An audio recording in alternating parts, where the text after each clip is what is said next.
Yang menyebarkan fitnah disaman apa semua sekali. Yang orang panggil mendakwa dialah yang pejuang Islamnya. Tapi yang dibawa ke mahkamah dan salah mereka. Yang tak dibawa pula minta maaf. Pertegaskanlah kalau benda tu tak betul. Kalau kita yakin dah, kita bawa benda yang benar, kenapa perlu minta maaf? Berarti benda tu fitnah, benda itu salah. Dan yang paling besar sekali, kenapa Presiden PAS tak tegur orang yang bersalah ini? Fitnah ni berita yang sedap didengar. Macam Tok Abbas sebut tadi lah. Bila dikaitkan dengan agama, sekarang ni kita nak mempergunakan agama atau kita nak gunakan agama. Dia berbeza. Jadi bila dikatakan menggunakan agama itu, yes, betul.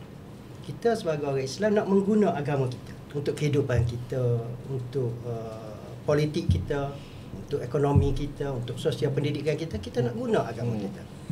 Tapi bila mempergunakan agama sudah lain dah. Sedekah, contohnya sedekah, derma. Dah. Bila tokai balak bagi, kita panggil apa? Derma, sumbangan. Kepentingan-kepentingan tadi. Tapi kalau orang tokai badak tu bagi kepada orang lawan dia pula, itu rasuah. Yang menyampaikan tu orang ada pengaruh. Orang guru, ustaz, tu imam.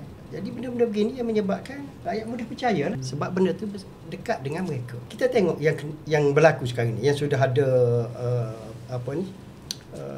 sudah menjadi suatu kebenaran.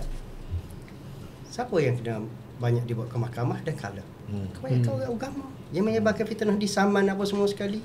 Yang orang panggil mendakwa dialah yang pejuang Islamnya. Tapi yang dibawa ke mahkamah dan salah mereka. Yang tak dibawa pula minta maaf. Pertegaskanlah kalau benda tu tak betul. Kalau kita yakin dah, kita bawa benda yang benar, kenapa perlu minta maaf? Berarti benda tu fitnah, benda itu salah.